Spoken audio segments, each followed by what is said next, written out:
Want to write more late. My name is Sarah from the Midwest Writing Center, and this is our web series. Once a week, I interview somebody doing something awesome in the arts.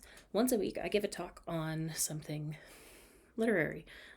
Usually, it's a super short lesson. Sometimes it's more of a pep talk. If you're unfamiliar, the format goes like this. I give this little intro. We get into the big topic of the episode, and then I give updates on the Midwest Writing Center and leave you with a writing prompt. I'm going to give you a little spoiler today. The writing prompts are going to be throughout. So you keep that in mind. Today's topic is in times of trouble. I see that as like a writing in times of trouble, but anytime I talk about writing, I'm sort of generally talking about whatever the art most native to you is. So,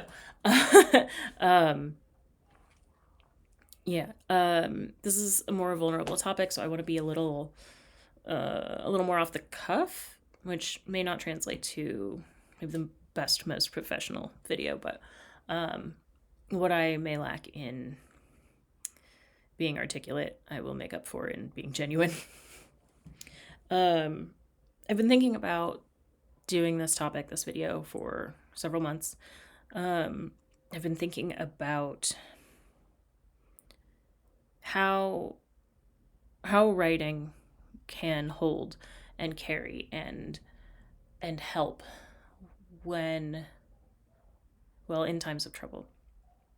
Thinking specifically about immediate needs, immediate pain, but I think, however we struggle, right?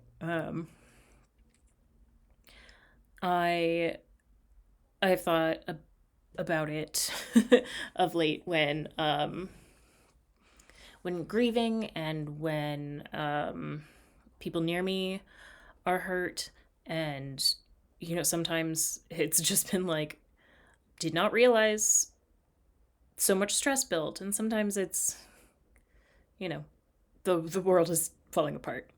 Whatever it is, when we as individuals are struggling, that's when this can be really useful. And I want to say that I do mean this in an acute way. If you are thinking about sort of like a depression related block, or something to that effect, I made a video I'm still really proud of in the early days of this web series called "Help, I'm Depressed and I Quit Writing." And that would be the place for you. This is really about, and please stay. I hope this is helpful to lots of people. But this is really about the hard moments rather than the sustained difficulty. That said, I mean, they are very closely related, and sometimes it's first one then the other. Yeah. So something that I find personally really hard to think about, really hard to remember when I am in the middle of a time of trouble, is why I write. And I think that that's going to be a really important reminder, a really good place to start for anyone. So this is it. This is your reminder to think about why you write. Not in like a beginner's mind type of way, but in a how did you find this place? I ask that in almost every interview that I do. How did you start writing? How did you find writing? How did this, become your world? And everyone has a very, very, very different reason, but also all of us had a feeling. I mean, this seems universal. All of us had a feeling, and we wrote it down. Like for me, it was like escapism, right? It was fiction, and it was fantastical, but it was a feeling, and I wrote it down, and then I felt something else after that. And that's, I think, an important place to start. Not necessarily like everything is fresh and nascent, but what has writing held for me? What have I given to writing to carry. In my mind, I had an image of like a beast of burden, right? Like here's the baggage I'm giving to a donkey to carry for me. But kind of, yeah, what we've all handed something, even and maybe especially through fantasy writing. We've all handed something over to the writing and asked it to carry it for us. And it has. It's not an actual donkey, you know, and it can't, and our feelings, our needs are not actual luggage necessarily. But that is a situation all of us have been in. And maybe that's, journaling or a to-do list. But if you know me, you know that those are writing. But usually it's probably putting your feelings into the piece of writing. Yeah, that's the reminder I want to give you about why we write. But also whatever is true for you, like if I'm way off base, cool, just be in your place where you found writing, and where it found you. I want to talk about how writing holds us, as much as it is holding our baggage, it has held us too. I almost said holded. As we, and even if you're like brand new to writing, this is still going to be true. Or if you feel brand new to writing, as long as ability is relevant, but as long as you can hold that pen, so to speak. But also it holds us culturally, or maybe like as a species. Writing holds us, and that's maybe writing in a broader sense here. Maybe I'm really meaning art. Maybe I'm really meaning story. But all of those things, actually, I really mean all of those things. Through history, writing, story, art has been the way that we have connected with one another in communities, the way that we have communicated differences and danger and advice and healing. And that's, how we survive as a species, how we survive as communities, and it's how we not just survive, but like, I don't want to say thrive, that seems a little too much, but it's how we carry on. It's how we carry on well, is by creating and sharing this work. And I have this like, I don't know, weird archetypal ancestors around a fire with oral tradition image in my head, and that's real, probably of every single one of us. But it's also that is a place where both community building and personal and familial histories have been passed, but it is also where healing has happened. And I don't mean this in like some weird metaphorical way. I mean that the stories that we tell, shout out to Thomas King, because I just realized I was about to wildly bastardize a quote of his. He said the truth about stories is that's all we are. He has a book called The Truth About Stories, which is a ethnographic memoir. It's really beautiful. But the point of that is like we are shaped by the stories that we are told and by the stories that we tell. And so through that learning, whether we're writing the story ourselves or hearing it, through that learning, healing happens. It just does. But also, it has held us when like through history and in small communities and large, when we share our writing, when we share our expression, and I do mean this, it's not just like talking. We find that it resonates with people. We find that we are not alone, and we can find our people, and that holds us too. Sometimes in times of trouble, I don't want to be around other people, but it is always good to know that you're not alone. And that's something that also got me into writing, was how books made me feel. But this doesn't have to be for some greater end. It doesn't have to be for publication. It doesn't have to be for quality. It's just an expression. And I'll talk about that. I'll talk about what we can share, which is really anything, but and not just why we might. I mean, like, connecting through a surprise take or someone's sort of stream of consciousness on social media, we'll say that it's written, right, can be really powerful. So I'll come back to that. I want to get to how to start if you're trying to hold on through times of trouble with writing.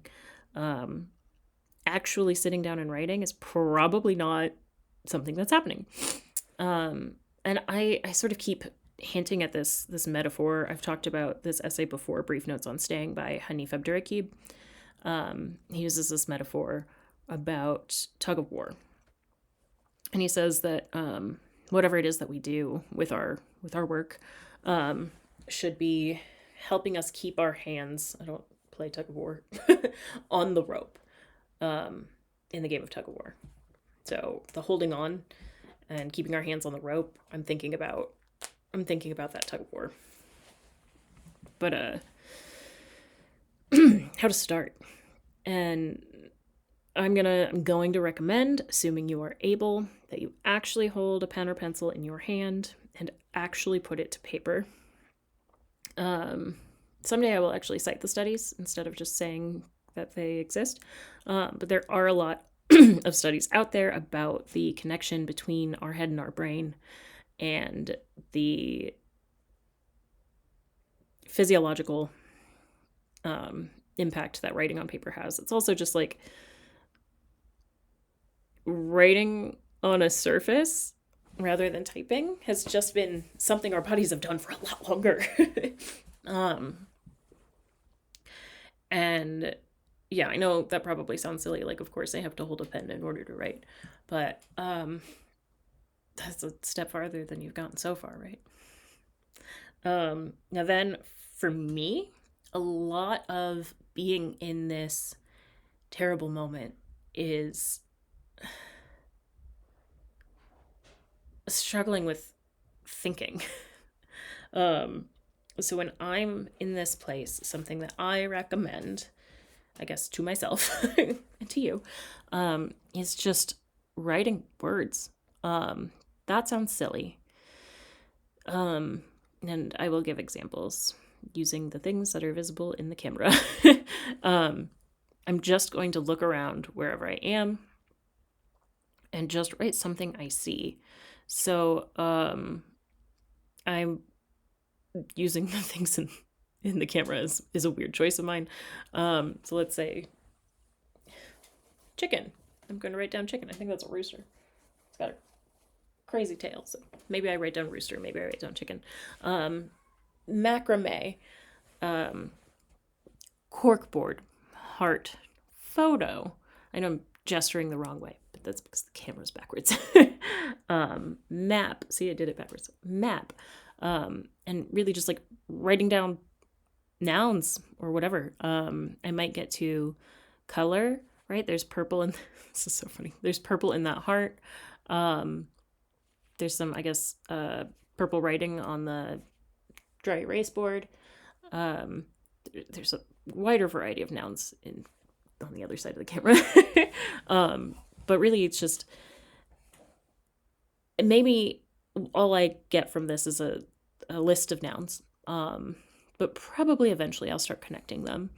I might get into color or texture, but I don't know. I guess this might be the first time I'm ever going to say this. It might be meditative, and I never really realized that.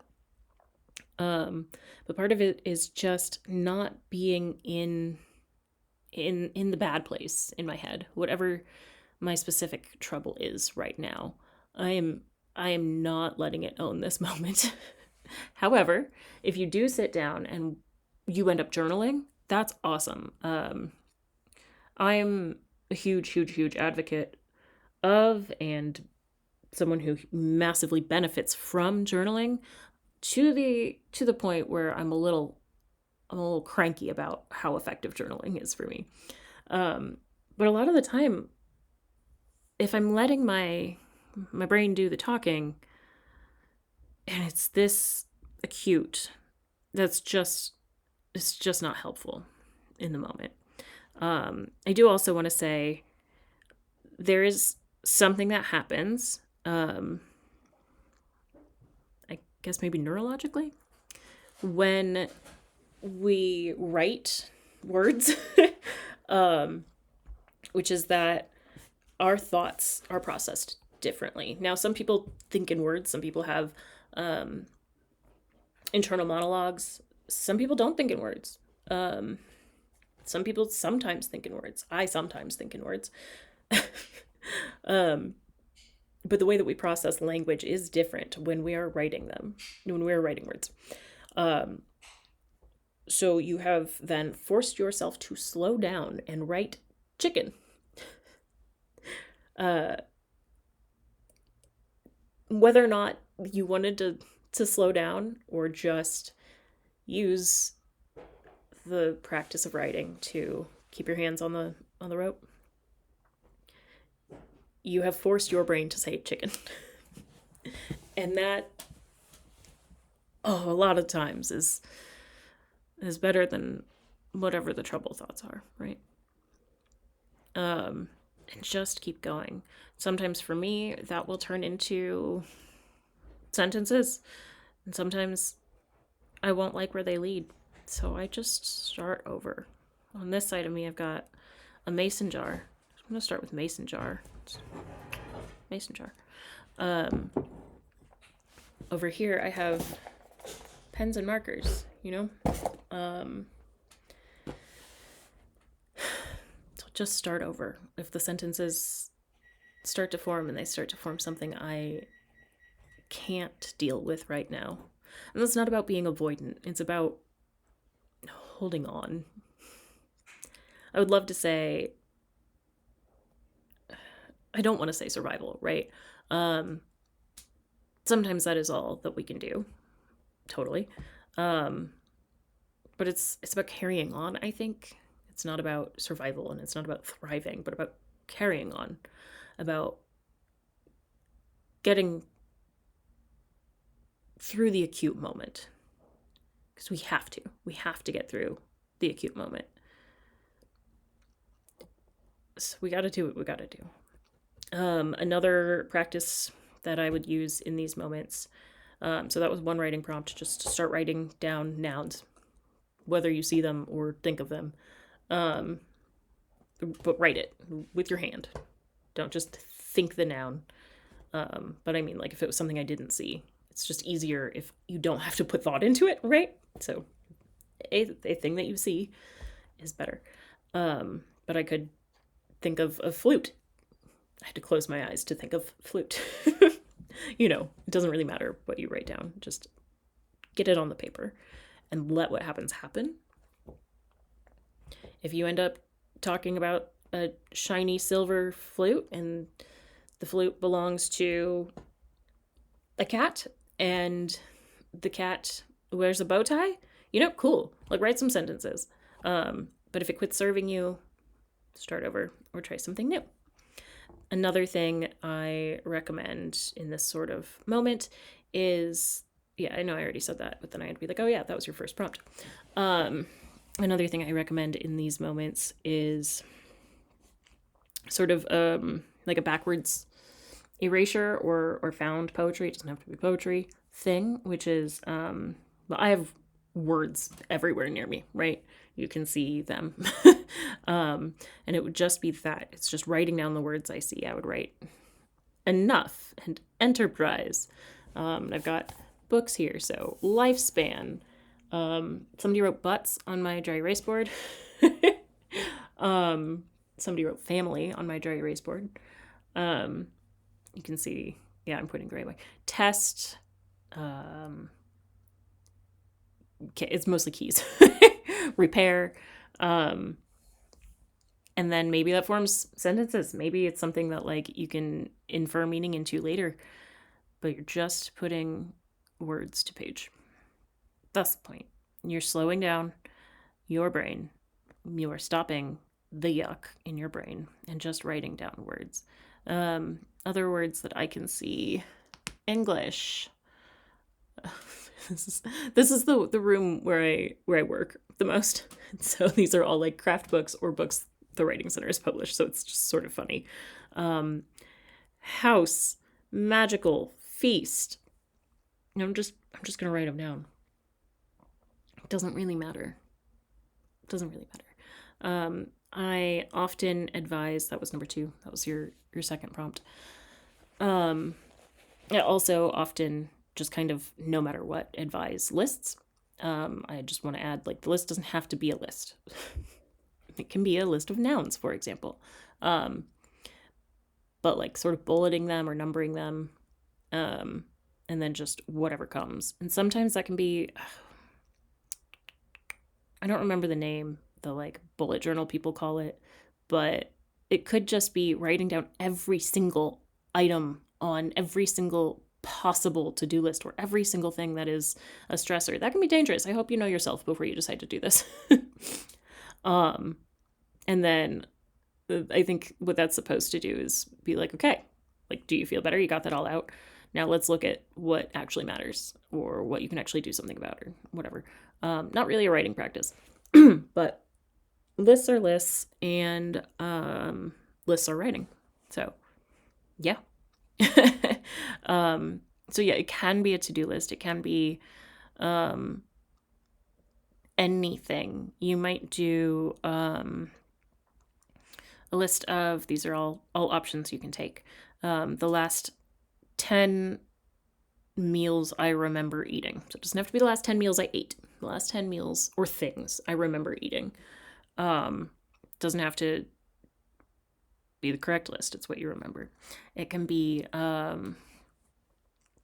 someone, L.A. Fellman gave me this prompt. I think she gave it to herself. I don't know if she got it from elsewhere. From what's sort of a classic grounding exercise, which is 5 things you see, 4 things you hear, 3 things you can touch, 2 things you can smell, and 1 thing you can taste. That can be your list. Remember, the idea is that you are just writing something. And it doesn't have to be a list either. Hers are poems. Poems which are not lists. It can be 5 cities you can think of off the top of your head. It can be, inspired by that there. 10 real or imagined places to get a photo booth thing done. 10 places I've been, right? We're just writing to write. I would love to hear folks who are watching this, if you have other ideas of just really simple writing prompts. Again, I want to advocate for journaling if that works for you. It can be hard to know if it's going to work. I don't really have advice for that one, for how to know if it'll work. I really don't. And I will say these ideas that I'm providing here are going to fit into your 5 or 10 minutes that you're spending on your free, right? Journaling might not. I will never be able to predict how long journaling will take. I'm sorry, I meant to say one more list, which is making them up or not. Don't make them up. Doesn't matter. 10 podcast titles. It does not matter if you make it up. They can already exist. I'm not a podcast person, so I couldn't think of 10 that exist. But the point is that you're writing words. That's the point. Yeah, if you have any other ideas, please let me know in the comments, because I would love to hear them. I would love to work them into our community Times of Trouble prompt bucket. And then the last thing I want to talk about writing in times of trouble is holding on. We've talked a little about how writing has held us, how to hold on to writing, how to hold on through writing, with writing is slightly different. I think it is really important to use it, take advantage of it as much as you are able. I know that being in those times of trouble is when it's hardest, of course. But those have to be the moments that we keep what matters, that we keep what holds us, what heals us close. And the nice thing about writing is it does not require really much of anything, especially if you're a pen and paper guy. I have notebooks that fit in my pocket, and I got pens that fit in my pocket, and I wear girl pants, so I have small pockets. You don't need a lot of space for it, like to do the action.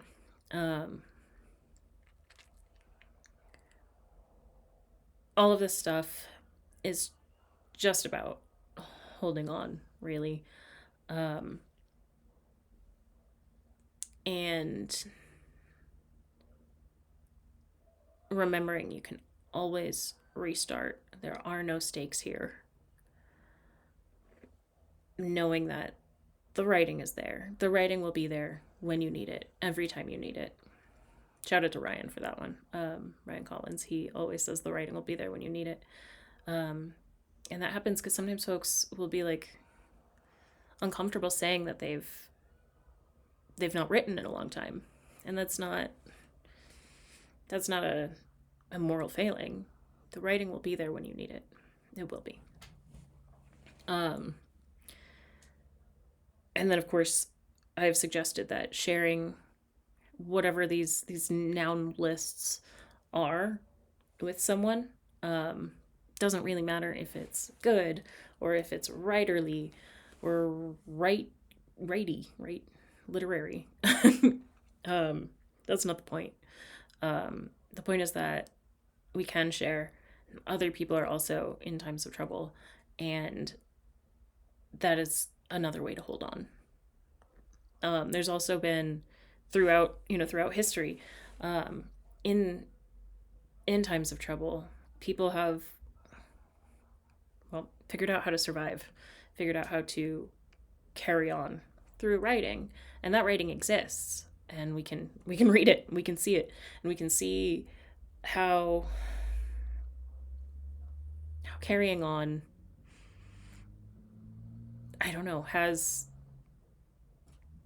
changed or not, how we've never been alone, how there will always be trouble, and there will always be carrying on.